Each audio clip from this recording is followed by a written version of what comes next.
Hello, everybody. Thank you for being here. Going to give it a few minutes for people to come in, and then we'll get started with the perfect match, our exciting romance author panel. I had a lot of fun putting this background together. Good job. Very cute. It's very cute. Positioned it perfectly so that you're right in the middle. I spent more time on it maybe than I should have, but it gave me joy. All right, we'll get started in another minute. Some people still coming in. Thank you for being here today. Yep. All right, we have an exciting panel ready and waiting. All right, let's get started. Hello, I am Annie Mazes from Hachette Book Group. Dina Hillick, our moderator, was unfortunately unable to be here with us today, so I'm jumping in and I will do my best to fill her shoes. She put a lot of thought into these well-crafted questions, and we really appreciate all the hard work that she did for this panel. In addition to myself, today's panel is brought to you by my colleagues at H2P Books, HarperCollins, and Sourcebooks. After the author portion of today's panel, the publisher reps will present a short book buzz of additional romance titles that are coming in the forthcoming months. So stick around for the full hour to hear those. But if you do have to leave, no worries. This is being recorded, and everybody in attendance today will receive the link to the recording and the link to the PowerPoint presentation. Of course, none of this would be possible without our amazing authors. We have Meghan Quinn. She's a USA Today bestselling author, wife, adoptive mother, and peanut butter lover. Author of romantic comedies and contemporary romance, Meghan brings readers the perfect combination of heart, humor, and heat in every book. Kung Jessen is a mixed-race Chinese-American writer with a fondness for witty, flirtatious dialogue. She's fascinated by myths and superstitions and how ideas, beliefs, traditions, and stories evolve over time. She lives in Nashville with her husband, who she met thanks to fate, i.e. the algorithms of online dating. Me too. 2 cats and a dog. Erin La Rosa is the author of For Butter or Worse, and on her way to writing romance, she's also published 2 humorous nonfiction books, Woman's Skills and The Big Redhead Book. She lives in Los Angeles with her husband and 4 daughters, 2 human, 2 feline. And #1 New York Times bestselling author Tessa Bailey can solve all problems except for her own, so she focuses those efforts on stubborn, fictional blue-collar men and loyal, lovable heroines. Dubbed the Michelangelo of dirty talk by Entertainment Weekly, Tessa writes with spice, spirit, swoon, and a guaranteed happily ever after. Thank you all so much for being here today. If you wouldn't mind, I would love to start by asking each of you to give a quick synopsis of the titles you'll be talking about today to provide some context for Dina's excellent questions. So Meghan, can we start with you? Yes, of course. Not Cute is a modern take on Pretty Woman, and it's about a desperate billionaire who is seeking a fiance, and they happen to meet on the corner of a street in Los Angeles, and she needs help, he needs help, and they strike up a deal to do some fake dating to get exactly what they need. All right. How about Lauren? Red String Theory. Yes, Red String Theory is about 2 opposites, Rooney and Jack, who have different beliefs about fate. They spend one magical night together in New York City before being lost to each other. But just when they think they'll never see each other again, they're brought back together for the biggest opportunity of their careers, the NASA Artist in Residence program. But when Rooney struggles with artist block once she gets there, Jack, a systems engineer on the Mars mission, together they conduct a series of fate tests to get her creativity back, where they take classic fate moments and recreate them. Erin. These all sound so good. So I'm talking about Plot Twist today, which I should mention was picked for a library reads choice for November. So thank you to all the librarians who chose it. I really floored by that. But Plot Twist is about Sophie, who is a romance novelist, working on her 2nd romance book. Also this, very meta. She goes viral accidentally after a drunken karaoke night where she says love isn't real, and people figure out that she's this romance author, so she has to do damage control and decides to go back to her exes to figure out why she's unable to say those words, I love you, And along the way, she connects with her landlord and best friend's brother, Dash, who is that tattooed man on the cover, very beautiful. And he is a former child actor turned potter, very hot potter. He's dealing with sobriety issues, and they both have to kind of figure out how to help each other through their various demons, and a lot of those are dealing with trust and acceptance. So it's a fun rom-com, but it deals with a lot of deeper subjects too. And Tessa. Fangirl Down is it's I'm making golf sexy. That's the plan. It's about this grumpy, kind of down and out on his last legs professional golfer who basically decides to quit, but he has this number one fan who like refuses to quit on him, and she offers, and he decides to bring her on as his caddy, sort of like as this last ditch effort to revive his career. And they end up being this magical team, and it's just it's probably one of my favorite books I've ever written. Really excited about it. Very exciting to hear. And golf sexy. That's really challenging. But I think all of these books really have a lot of meat to them, which is really great. And as we go through today, you'll understand how. Meghan, Pretty Woman, obviously inspirational for this book. Excellent movie. What part of that story do you feel needed the most updating, though, for today's audiences? The hooker thing, I think, was definitely like, I took that out for obvious reasons.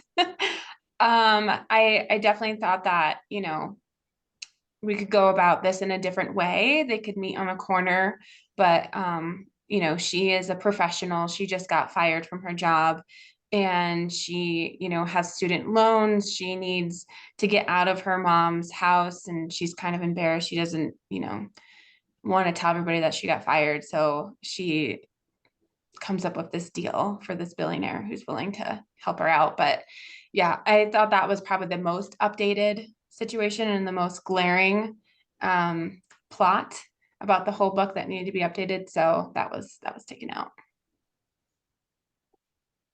Makes sense. Lauren, in Red String Theory, fate versus free will plays a huge part of this book. There's a quote that says, "The only difference between fate and free will is perspective." Would you explain to us where you stand on that? I think your bio gave a little bit of a hint. Yes. So I do think perspective is a huge part of it. You can read into coincidences, or you can read into them practically. And so I think the sweet spot exists in the balance between fate and choice. And there's something really romantic about the idea of fate and soulmates. And I think that's such a beautiful notion. But there's also beauty and power in having a choice and being able to make choices about your career path, or who you want to be, or who you want to be with, who you want to love. And so I subscribe to the belief that it's a blend of choice and fate, and that allows us to be in control and make choices while also being open to serendipitous beliefs and coincidences. Sounds really helpful. I love that. Erin, Sophie, as you said, stuck with her book, goes on a quest meant to kickstart her writing with just 6 weeks to go until her deadline. Can you talk about how your personal life influences your writing, and how do you borrow from real life to create fiction? And also, Dina was very curious, is it actually possible to write a book this quick? I fortunately have done NaNoWriMo in the past, which is the challenge of writing a book in a month. It's possible. Doesn't mean it's going to be a great book, but it'll be a book. It'll be there. It'll have the words.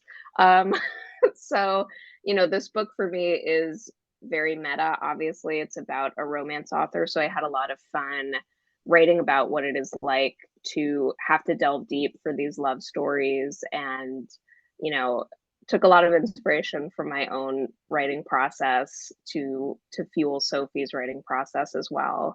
I think the challenge for me is that I like writing complicated characters. So for me, Dash is a year sober. He's going through recovery. that's something I haven't had to deal with. So, I wasn't able to pull from my own experience that way. I did a lot of research around people in recovery, in AA, what it's like to be um, your first year sober in dating and in social situations.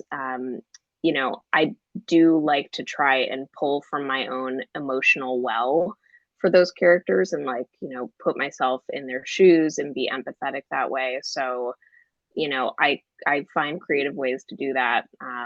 With Dash, something that weirdly worked was that, I've had an eating disorder in the past. So when I was researching sobriety, there are all these things like triggers that happen for sober people and what it's like to be in a social situation where there's temptations and things like that. So I kind of pulled from my own experience that way to fuel what I wrote for Dash. So you get kind of creative in that way, but I do pull from a lot of my own life experiences and just empathy to try and infuse in these characters.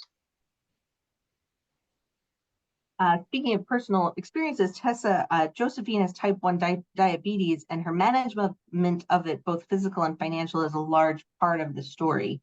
In your acknowledgments, you dedicate this book to your daughter. Can you talk about why it's important to write about people living with this disease? Yeah, it is important to me. I've written 55 books and I've never felt like I don't know. I don't ever felt like I was in a place to tackle type 1 diabetes. It's such a complex thing. It's like basically a 24-hour day job like that we have as a family to manage this disease. And I think it's taken me a really long time to understand not just the disease itself, but like the way my daughter feels about it. She's 12 years old. She's been diagnosed since she was 6. And like, it's like taken her a long time to be able to like verbalize it and get old enough to verbalize like what the disease feels like to her and why she hates it and why she, doesn't wish she didn't have it and how I make her feel when I hover too much. And so I actually wrote myself into the book as the kind of crazy mom character. You'll read about her, the helicopter mom who's like always got the sugar-free snacks. But like I think it's important because I think a lot of people think diabetes, there's only, first of all, that there's only one type of diabetes, which is not true. There's 2 types, which she has type 1, which is like you don't control it, it just happens to you.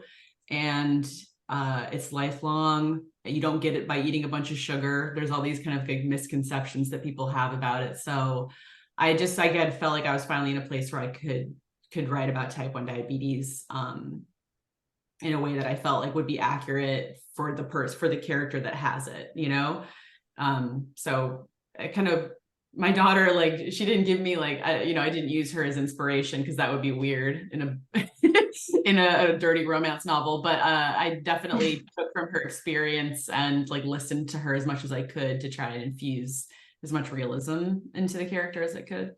So yeah. In the book, there's a lot of in all of your books, there's a lot of educating. I learned a lot from reading Lauren's book. I feel like, Dina definitely realized how much research had gone into each of your books. So I was wondering if you could each talk a little bit about the research that you did, and what people are going to be learning that they might not expect to have learned in a romance novel. Lauren, can we start with you, please? Yes, I did do a lot of research for Red String Theory. It started with the red thread of fate. So in Chinese, it's just a Chinese proverb of 2 people who are destined to meet are connected by an invisible red thread, regardless of time, place, or circumstance. And the thread may stretch or tangle, but never break. So that was the foundation of it. And I wanted to root that in reality. And so this NASA art program kind of comes in. Rooney, who's the main character, she's a string artist, and she represents her art and her belief through her art. So I wanted to set her against someone who believes in that, and that led me to NASA. And I had to do a lot of research on string theory for reasons that will be evident in an installation. Mars, because Jack works on a Mars mission.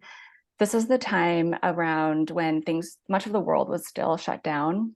So I relied a lot on the internet, podcasts, virtual tours.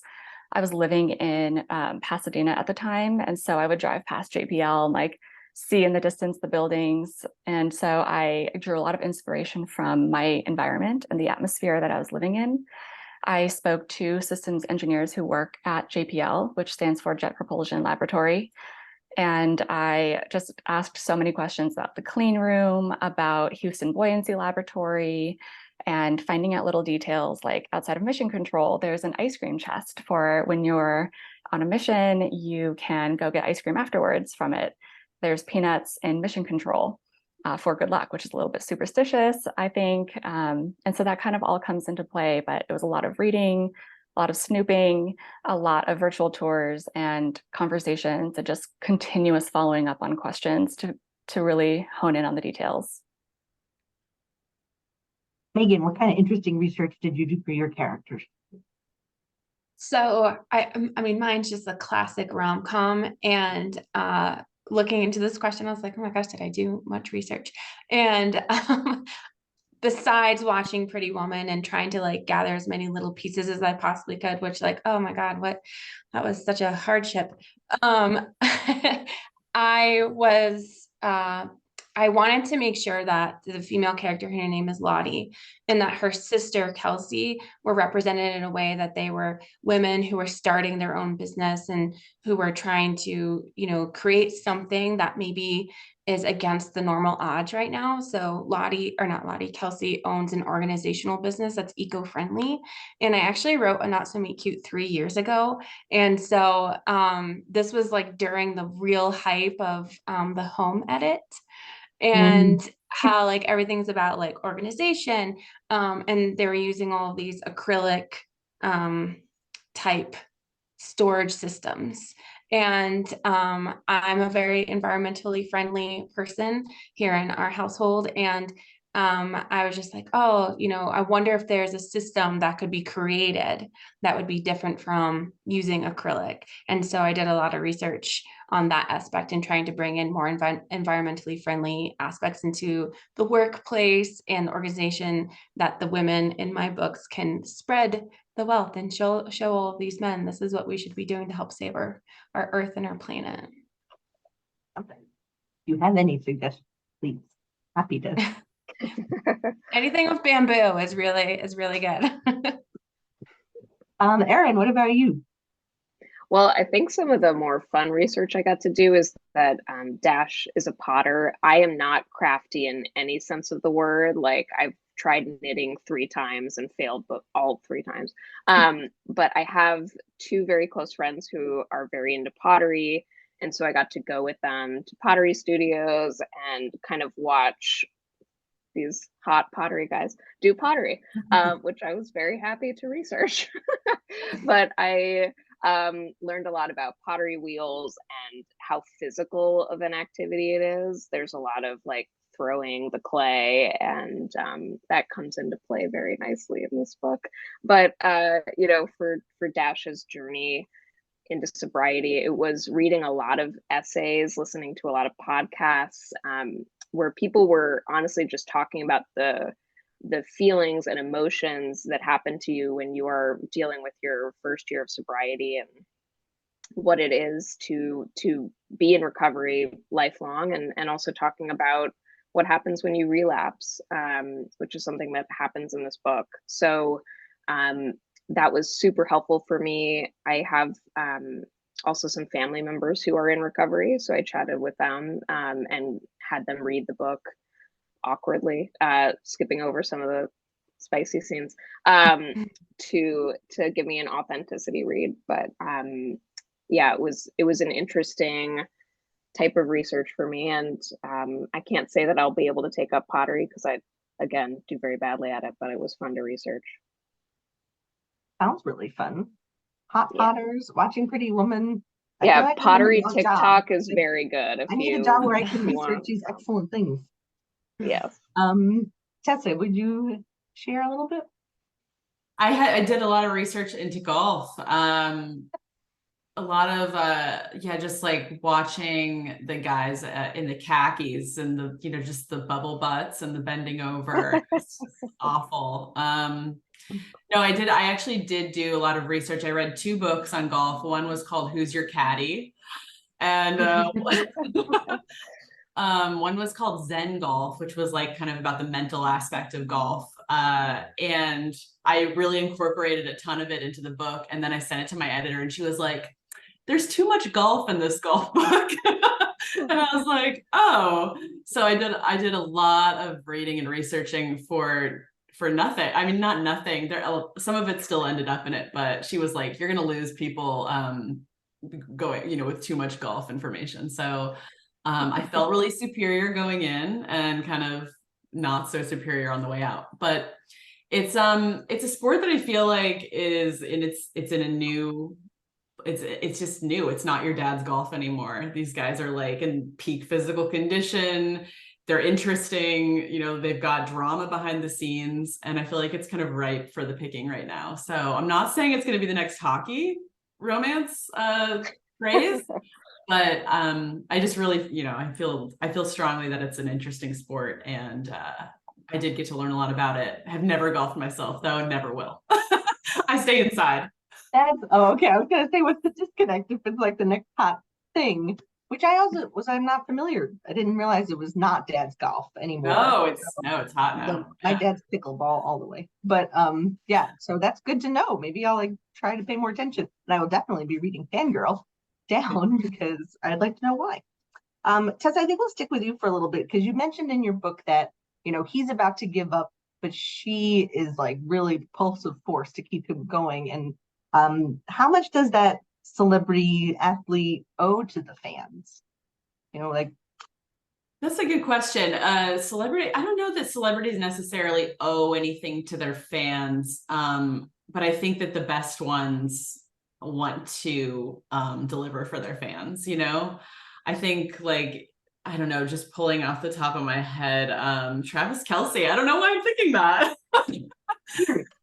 Just somebody who just like goes a little bit extra. I mean, he's not the only one, obviously. But goes the extra mile to make people feel like they're appreciated, because I do think fans are like the biggest part of professional sports. I mean, it doesn't exist without fans. Sort of like with us, we don't get to do this without readers. And so it just, I don't know, behooves an athlete to go out of their way to make a fan feel like they're important for showing up. So yeah, and Fangirl Down, I mean, he would have quit a long time ago if she hadn't kept showing up with the sign, you know, every week. And so like he finally gets to this place where like he's like almost mad at her for continuing to show up. And so he's like, he quits and disappoints her, and it kills him, you know. But that's a book, that's not real life. In real life, I don't think a golfer would care that much. But no, I don't necessarily think that they do owe their fans a lot. I think that just the best ones do go out of their way to deliver. you think fans owe people, celebrity athlete type, anything? Do you think the fans are responsible? Do they owe anything to the athlete? No, I don't. I mean, no, I don't think so. I mean, they're getting so much money. I mean, you know, I don't know. I don't think it necessarily is the same in both directions now.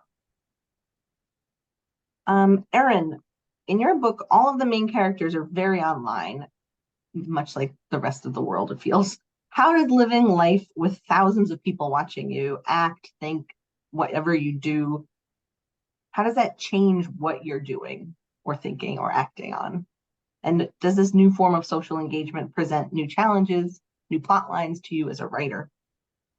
Yeah, so in For Better or Worse and Plot Twist, social media plays into those a lot. And we see the characters, especially in For Better or Worse, kind of being performative for social media, which, you know, in For Better or Worse, it's fake dating. They are very much doing it on social to share that. And in Plot Twist, Sophie is absolutely using social, specifically TikTok, to cater to her fans, to readers, potential readers, new readers, and also to help document her own personal journey. So I really worked hard to talk about what it is like to be an author online and the expectations that publishers have, that your readers have, that you are present. And, you know, speaking from personal experience, it can be really hard to live your life that way and worry about, you know, am I posting the right thing? Am I posting enough? Am I posting too little? You know, I am on like a group chat with some other writers, and we talk about the pressures of social a lot, and how we wish we could focus more on the writing, less on the social aspect.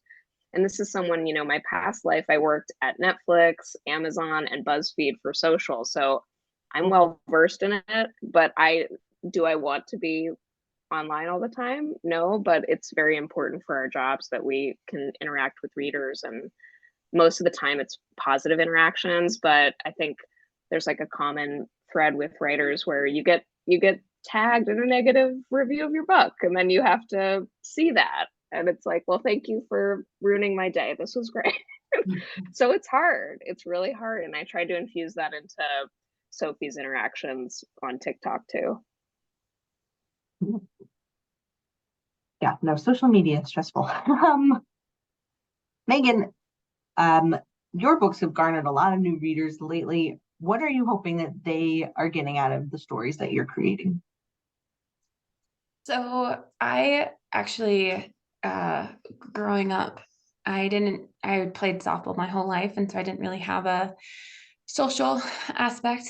And instead of, you know, going out with friends Friday night, I would go to Blockbuster with my parents, and we would rent the latest rom-com or a rom-com that they, you know, liked back in the day. And we would watch that. And it brought me kind of the joy that I was missing out on, you know, other aspects of my life. And when I started this journey, I wanted to instill that joy into other people. And so I know there's just, you know, a lot going on in the world. And I think if as authors, we can help our readers escape from reality for, you know, just a little portion of their day, then I'm doing my job. And so I hope that when someone picks up my books, they laugh, they connect with the characters in a way that maybe they weren't expecting to, and that maybe they enjoy a little bit of spice. When I say a little, I mean a lot. And then I just hope that they have fun while reading it. Honestly, I just want them to be able to escape and to have a good time. It's pretty much the goals in life. If I can make you laugh, then I'm happy. That sounds great. Thank you. As a reader, I appreciate it. Lauren, in your book, Rooney's mother is a hugely famous artist in her own right, and Rooney is struggling with, she keeps her art anonymous for a long time because she doesn't want to feel like she's in the shadow of her mom. She doesn't want to be judged based on her mother. Can you talk more about the mother-daughter relationship, which is, you know, such a huge thing in life and in writing, and about speak more to about proving yourself to your parent via expectations or perceived expectations? Definitely. Yes, Rooney is a Banksy-like artist. She is anonymous. She works anonymously. She actually goes by Red String Girl. So that's her name to the world. No one knows her as Rooney. And her mom is a very famous visual artist as well. And so a big question of the book is Rooney an artist because she was around her mom growing up, going to shows, growing up, traveling around, or there's this cultural tradition in Chinese where she pulls an object that also relates to art. So was it fate that she was art? Is she an artist because she loves it?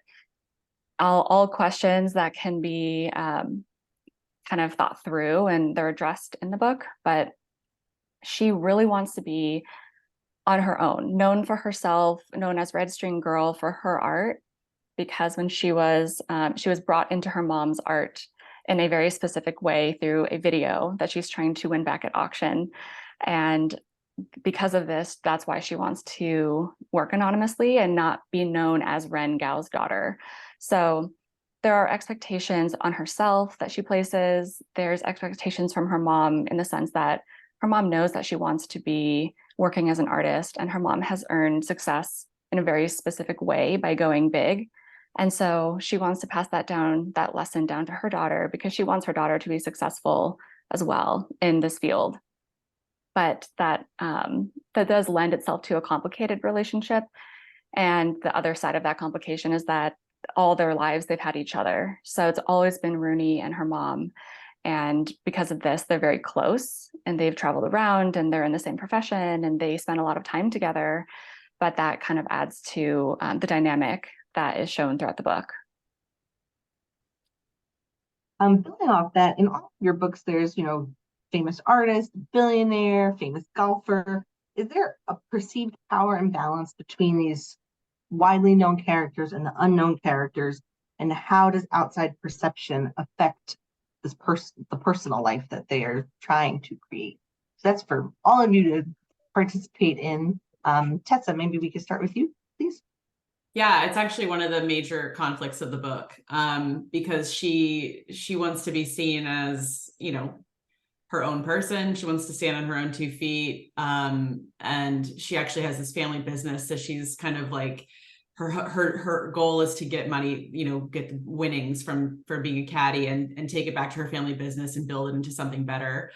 And the diabetes, the media kind of turns her into this sympathy case of like, oh, like he's helping her, this poor girl with diabetes, like get money for her family business. And she kind of like does not. And that's kind of like one of the major conflicts of why the romance can't happen, because she doesn't want, she doesn't want to be seen as this kind of like sympathy case and this charity case, and then have the romance on top of it would only make it worse. So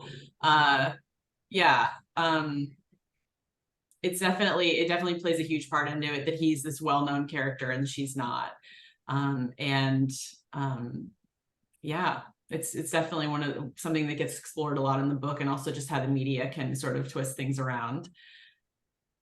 For sure. Erin, how about you?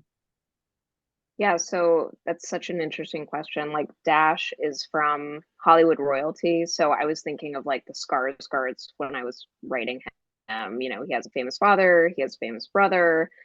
So the expectations on him are to go into the family business, but for him, being an actor is what led him down this path to addiction. So in terms of the power imbalance, he's trying to escape it. His family wants to bring him back in to the family business.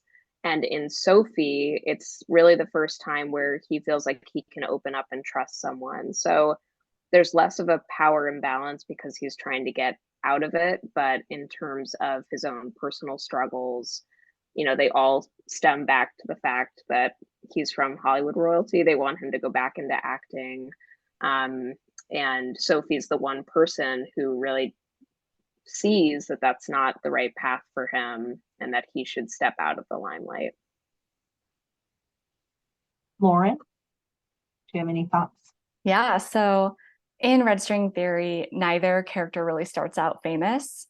Their work draws a lot of attention. So with Rooney, it's her string installations that are outside. They're in very, very public landmark places. So they get a lot of eyes on. And Jack is working on a Mars mission. So a very eyes on type of mission with a lot of attention, and trying to explain the mission. And, people are very excited about Mars. So they both kind of work on things that are more famous than them, I guess is the best way to put it. Over time, that kind of shifts. And I think the imbalance, there's not really like an imbalance, though I do think the relationship kind of goes back and forth of what they both need at certain times. And so speaking of expectations, like Jack is very much going against his own parents' expectations, who are astronomers and have different feelings on sending things into space. and he continues on with his own path and journey. And Rooney is there for him during those times. And for Rooney, I was able to pull a lot from what it kind of feels like to be a writer with like imposter syndrome and will people like what I put out into the world. And he kind of pushes gently against that when she struggles through artist block and feeling like, how will the work be perceived? So there's kind of like an internal imbalance going on with that element. Megan, any thoughts? Yeah, so I mean, the journey for both of my characters, it starts with needing both of them to save face, which it comes in different directions. For her, it's with her family. For him, it's with his billion-dollar corporation. And with her, you see her slowly start to process the fact that maybe she doesn't need to save face with her family, but she actually needs her family to help her. And so then that's when she starts working with her sister, and you see her start to evolve and find out that it's not her family that she needs to, try to impress. It's about coming together. And then with Huxley, his journey is, I think, more of the staunch businessman who, is trying to make this big deal. And he lies in order to get the big deal. And he lies about having a fiance and, all of this hullabaloo that goes with it. And in the long run, he gets caught in his lie. And instead of trying to, make excuses, he just owns up to it, which I think, and, the grand presence of where he comes from, I think it's humanizing for him and a good way for him to have like a full circle moment and realizing that like I don't have to be this big huge guy who makes all these big deals. It just comes down to being truthful and honest. That sounds great. There's some other billionaires who can learn those lessons. Right? Also, there's an illustrated edition of your book. Did you have any input into those pictures, and did it affect how you wrote the story? So I did the illustrations after I wrote the story, actually. And I was, it's funny, I was at the library You with did my your own daughter. illustrations?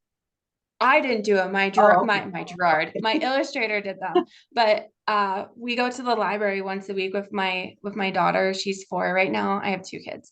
And we were looking through the books and reading them, and she was showing me the different illustrations, and I was talking to my wife afterwards, and I was like, oh, it's so great that kids have pictures with their books. I wish that like that would be something in romance. It would be so lovely. Just, get a little insight of to what the author was thinking. And I was talking to my business manager, and he was like, you should do this. You should put pictures in your books. And so one of my best friends, her brother is an illustrator. And I know him from drawing pictures of animals. And he mainly draws like dogs and sailor caps. And I was like, she's like, he can do it. And I was like, I don't think so. I'm just like, he's really good at the sailor cap thing, but that's not like the aesthetic I'm going for. And so she was like, just give him a try. And so I spoke to him and I said, this is what I'm looking for. And we worked out kind of what the feel and how he would draw the characters. And then once we found the actual concept we were going for, I went through the book and I went chapter by chapter and I pulled what I thought were the most important scenes that I wanted to be illustrated. And I wanted people to be able to see, some of them very spicy, some of them not so spicy. And the spicy moments were very awkward to talk to him about, especially in a not so meet cute, because there's things that happen that I feel like opened his eyes. And so but it was fun. It was fun to bring the book to life. And I think it's fun for readers to kind of see, picture what I was picturing when I was writing it, and just a whole nother aspect, another way to read a book, which I think is a lot of fun.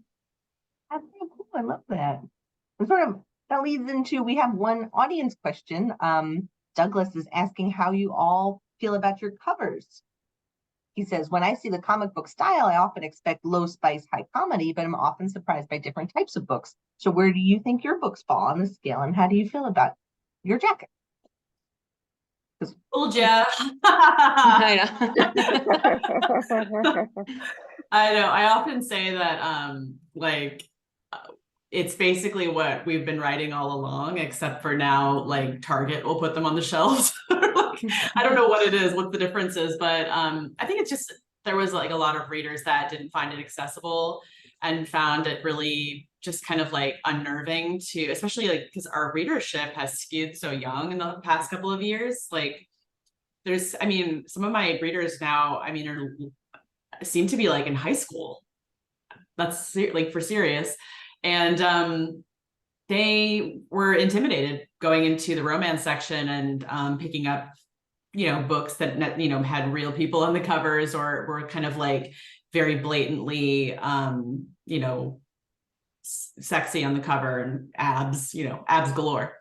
And so now they kind of feel like, they feel like it's something that's photographable, it's pretty, that they feel like they're not embarrassed to read it, which unfortunately, whether it's right or wrong, is a reality of being a romance reader. You get kind of judged for it. So I think it's just kind of opened up the genre to different readers and new readers that needed to kind of like ease into it a little bit. I mean, they're in deep mafia territory in no time, don't worry, but like they want to start off kind of like thinking, oh, it's like kind of like women's fiction.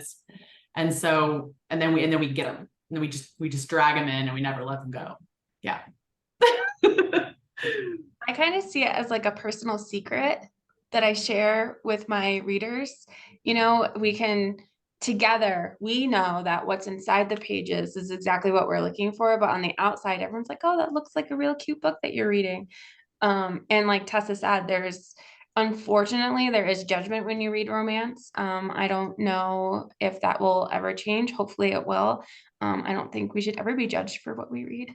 And whatever brings us happiness is what, we should be focusing on. And I do think it's a fun little secret because readers will be like, oh yeah, look at me just reading something so innocent, and it's not at all. Lauren, Erin. Yeah, so I fall kind of on the opposite end. My books are clean, sweet. So I guess it kind of maybe aligns more on the rom and the com more than any spice. But I love the covers that Sandra did for Lunar Love and Red String Theory. It's so meaningful to me to see a mixed race Asian American character on a cover, which is like unseen, right? Like we do not see that. I did not grow up seeing that in movies, books, TV shows. And so it's super emotional for me to see a woman like that on a cover who looks like me. It is a really amazing thing. And I think the fact that it is an illustrated cover, kind of, there's unconscious bias when we look at covers and see, I guess, like photographs of people. And so if this might open it up to more, to be a little bit more approachable. And these are love stories and life stories. And while my books are infused with culture and myth and belief systems, they are at the heart of it, about identity and love and life. And so I think I love a cartoon, illustrated, however you want to say it, cover, for a lot of different reasons. Yeah, like I said, I'm not crafty. I'm not an artist. I have a 3.5-year-old. She draws better stick figures than I do. So I think it's really cool as a writer to be able to see an artist interpret what you had in your head, and like seeing the drafts of that, the initial drafts, is like, it takes my breath away sometimes when I see those, because it's just like, wow, that is what I had in my head, and here it is. And for me, I'm very open door. Kirkus reviewed this book and mentioned that there's robust sex in it. So, it is there. And I think, to Tessa and Megan's points, like, it's really nice to be able to get these readers who maybe, wouldn't feel okay, like having those books on the subway with real people on them, but they can open up these illustrated books and kind of have this secret with where they're reading spicy scenes on their way to work. Like, good for them. And anything that is about women's pleasure, I am for. So. And on that note, we are going to wrap up this portion of the presentation. So much thanks to the four of you for being here and taking the time to share your stories with us. Dina put together some excellent questions. I'm sorry she wasn't here to be able to follow through with that, but thank you all so much. Attendees, we're going to have the Book Buzz presentation right now. So if you'd like to stick around, we're going to start sharing some other titles. Thank you, authors, so much. Thank you. Thank you. Thank you. So still, and again, I'm Annie Mazes. If you have any questions about this presentation, please let me know going forward. Happy to answer any questions. Feel free to reach out. First up, we have Never Blow a Kiss. The utterly charming Emily Leverton has a dark past and is determined to leave it behind in her respectable new role as a governess. But when she is recruited by a secret network of governesses who spy on the ton, it may just be a way to redeem the dark secrets of her past. This thrilling start to a new historical romance series is full of witty banter, dazzling chemistry, and edge-of-your-seat mystery. A love song for Ricky Wilde, Tia Williams has written another iconic love story about music and creativity, this time celebrating the glamour and history of the Harlem Renaissance. The novel's filled with Tia's signature wit and sharp insights into today's world about gentrification and the glory and pressures of Black excellence, with plenty of music, Easter eggs, and pop culture references. It's a swoon-worthy love story of two passionate artists drawn to the magic, romance, and opportunity of New York, and whose lives are uniquely and irreversibly linked. How You Get the Girl, from the author of Love and Other Disasters, comes a novel about basketball, identity, and finding family. Anita delivers a queer workplace romance with plenty of spice, humor, sharp writing, and their signature warmth. Perfect for fans of Abby Jimenez, Alexis Hall, and Alexandria Bellfleur. This book will also include a reader's guide to spark conversations with book clubs. Flirty Little Secret is for readers of Lynn Painter and Lisa K. Adams. This will be familiar to any You've Got Mail fans. Set in high school, this laugh-out-loud debut rom-com features the anonymous and anxious woman behind a popular account, Act the Misguided Counselor, who must decide if she can take her alter ego's advice and reach for the life and love that she wants. And finally, just for the summer, from New York Times bestselling author of Yours Truly comes a scintillating summer novel, Justin Has a Curse, and thanks to a Reddit thread, it's now all over the internet. Every woman he dates goes on to find their soulmate the second they break up. When a woman slides into his DMs with the same problem, they come up with a plan. They'll date each other and break up. Their curses will cancel each other out, and they'll both go on to find the loves of their lives. It's a bonkers idea. Just might work.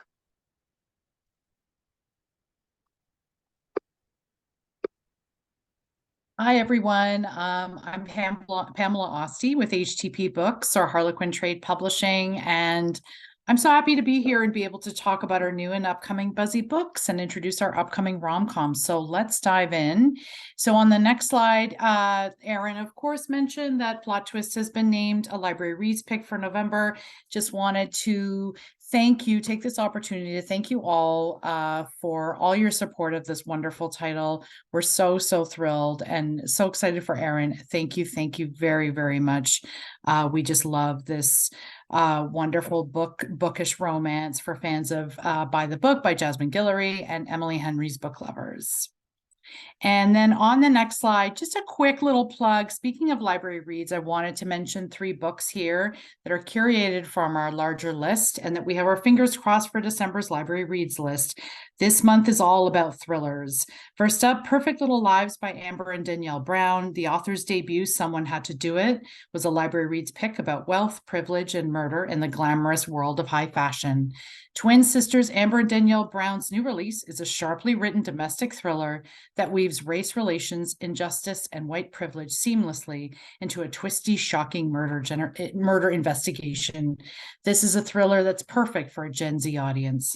And then The Vacation by John Mars. John Mars is the author of The One, which was adapted by Netflix. That series was about a DNA researcher who develops a matchmaking service to find the perfect partner.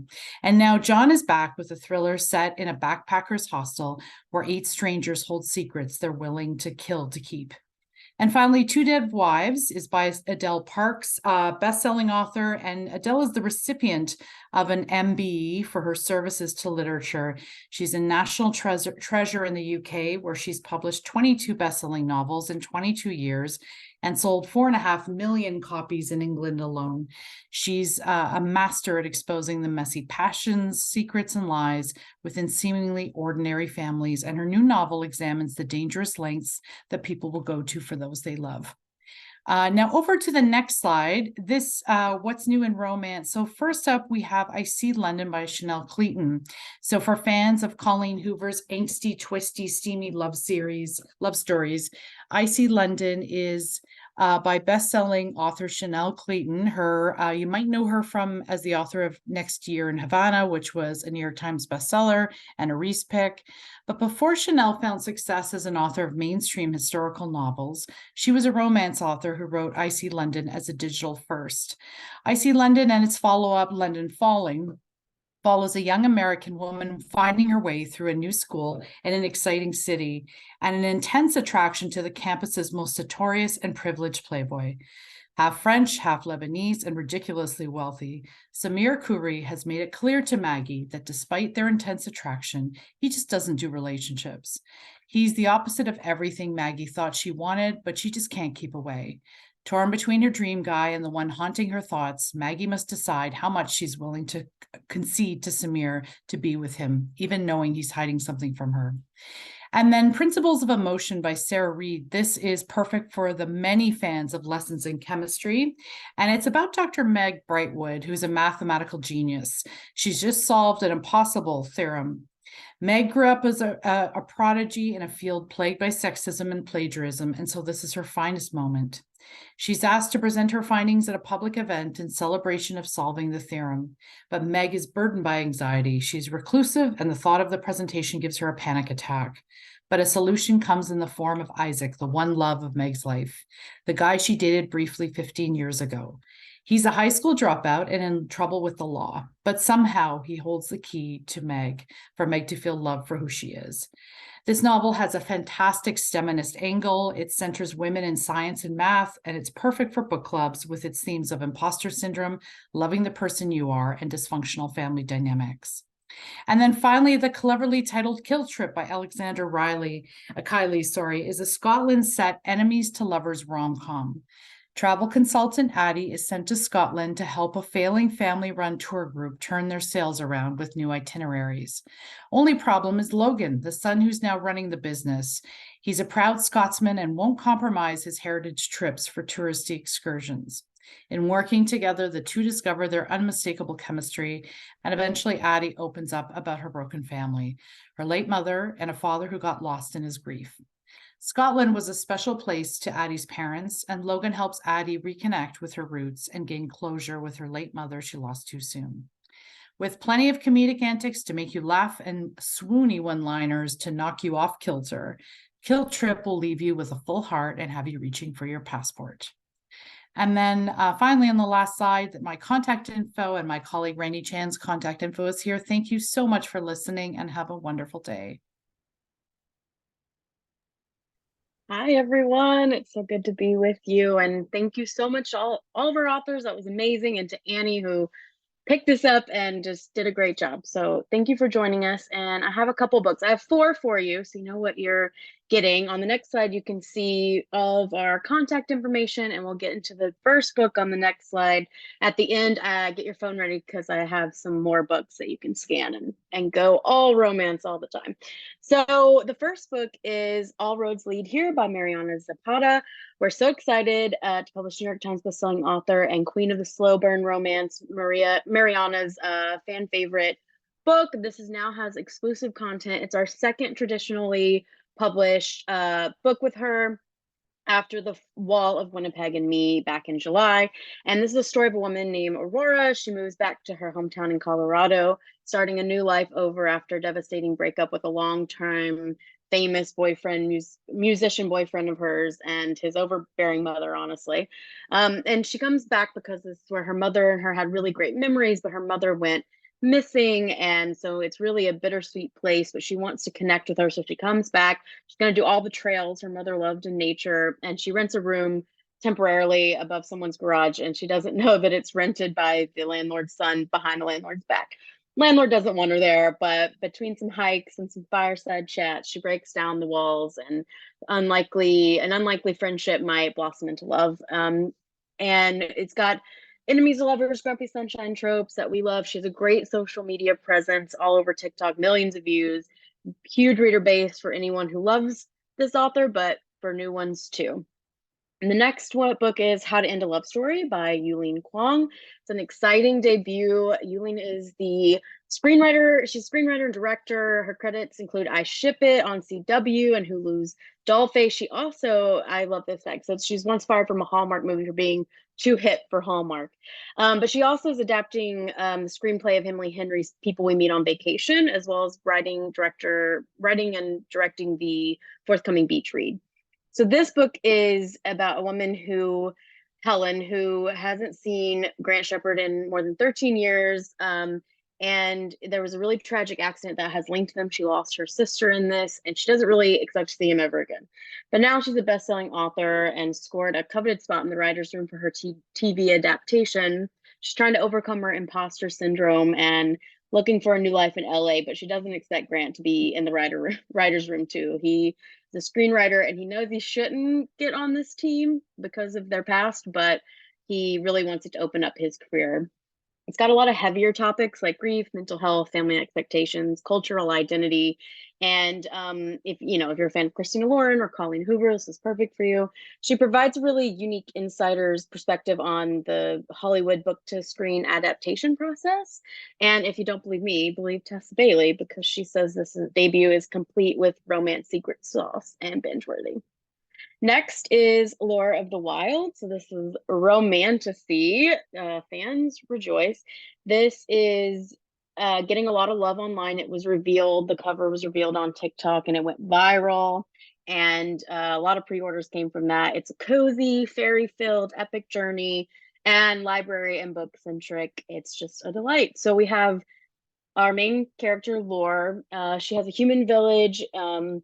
They're imprisoned in a forest surrounded by terrorizing fae, and after a terrible disaster destroys one of the many homes in her village, she's forced to leave and serve the fae in their kingdom, and she has to go into the secret library that holds a book with all of the answers they seek, but only she can get in there.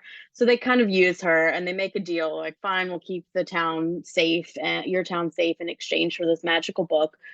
And when she learns that they're not holding up their side of the deal, she starts to think that the book with the Fae's answers might also hold some of her own answers for her people. So she sets off with her appointed guard, romantasy, and goes on this epic journey to the a castle, and from the castle to free her people.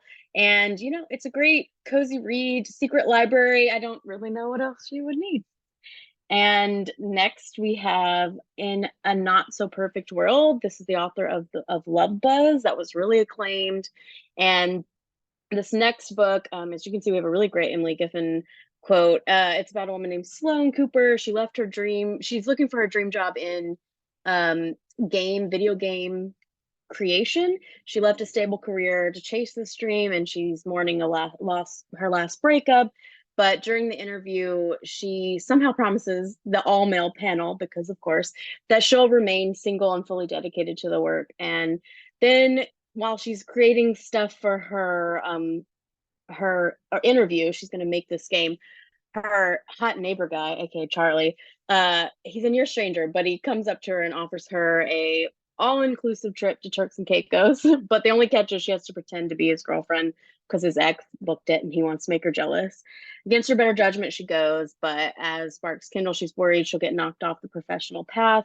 She's prepared, but always prepared, thinking of every disaster in her head, but this one won't be so easy to solve.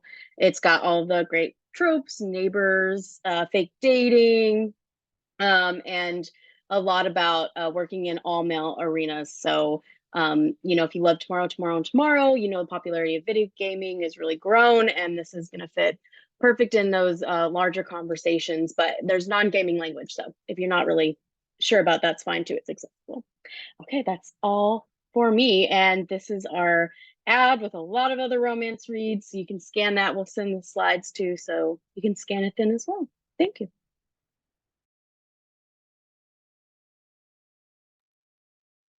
Okay, hello everyone. Thanks for sticking around and listening to all of us publishers talk about romance books. I'm here to finish up our romance panel event today. So last but not least, let's dive into some sweet and swoony books from Sourcebooks. My name is Emily Ludloff. I'm the library marketing specialist at Sourcebooks. You can follow us right here, Twitter, Facebook, Pinterest, for up-to-date information, galleys, and free resources. Please feel free to email me if you have any questions. Now, on to the books. All right, so you all heard about A Not So Meet Cute by author Meghan Quinn today, but I'm here to tell you that there's more where that came from. The Kane Brothers series by Meghan Quinn follows three billionaire brothers as they find love. All three of these books are interconnected standalones inspired by quintessential rom-coms, including Pretty Woman, When Harry Met Sally, and My Best Friend's Wedding. I really highly recommend these if you're looking for a laugh out loud, steamy, fun kind of rom-com read. Next. So if you're ready to ride into the sunset with a contemporary cowboy romance, because who isn't, might I suggest the Chestnut Spring series by Elsie Silver. Elsie is a book talk trending author with over 200 million views on TikTok. And it hits on a bunch of popular tropes right now, including Grumpy Sunshine, That Hockey Romance, and Single Dad. The books in these series are also interconnected standalones, so you don't need to read them in order. I actually just finished book 2, and I think it might be my favorite contemporary romance read of the year. So take that as you will. Next slide, please. So, and if you're a hockey romance fan, you'll want to pick up The Graham Effect. Gigi Graham has exactly 3 goals: qualifying for the women's national hockey team, winning Olympic gold, and stepping out of her famous father's shadow. So far, so good, except for 2 little things. Fine, a little thing and a big grumpy thing. She needs to improve her game behind the net, and she needs help from Luke Ryder. Ryder is 6'5", built, opinionated, rude, and sexy as hell, but he is still the enemy, and the only potential snag is that bone-deep, body-numbing, mind-spinning chemistry that they're trying to ignore. It's a dangerous game they're playing, but the risks just might be worth it. Next, please. Midnight Ruin is the 6th book in Katie Roberts' sinfully delectable Dark Olympus series, following Eurydice as she steps out of the shadows of her mother and sisters. While picking up the pieces of her broken heart by Orpheus, she finds herself entangled with Charon, Katie's right-hand man. When Orpheus comes crawling back, promising to do anything to make it up to Eurydice, she may or may not be coming back to his arms alone. And with enemies slipping through Olympus's faltering barrier into the lower city, a trio of broken hearts will be the least of these lovers' worries. Next slide, please. A Star is Born meets Daisy Jones and the Six in Girls with Bad Reputations. It's a unique, sizzling series set in the high-stakes world of the music industry from insider Zio Axelrod. So the only thing Tyrell Baldwin loves more than his books is his solitude. So taking a job as a tour bus driver for an up-and-coming all-girl band might seem like a strange fit, but he can't deny there's something about getting a front row seat to the meteoric rise of the Lilies, especially if that means getting closer to the fierce, enigmatic drummer Kayla. So when a tabloid expose threatens to destroy Ty's newfound peace and Kayla's carefully guarded secrets, Kayla is forced to make an impossible choice. Should she pursue her dreams and risk destroying everyone else around her, or give in and let this industry famous for chewing girls up and spitting them out claim another bright young star? Next slide, please. And there are so many new and noteworthy titles coming to you from Bloom Books, and because I just don't have enough time to fangirl with you about them, just know that they are all here for you. Next slide, please. And that is all the books that I have for you today.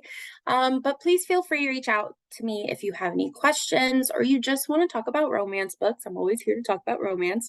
I want to thank everyone who came out today to listen to our romance panel, The Perfect Match. Thank you, Annie, for moderating very last minute. Thank you so much to the publishers who presented and the very, very talented authors we listened to today. We hope you have a splendid rest of your day and week. And thank you so much again. We will be sending out the PowerPoint and a title list to you guys after the event. So look out for that email. Thank you all so, so much. Have a great day.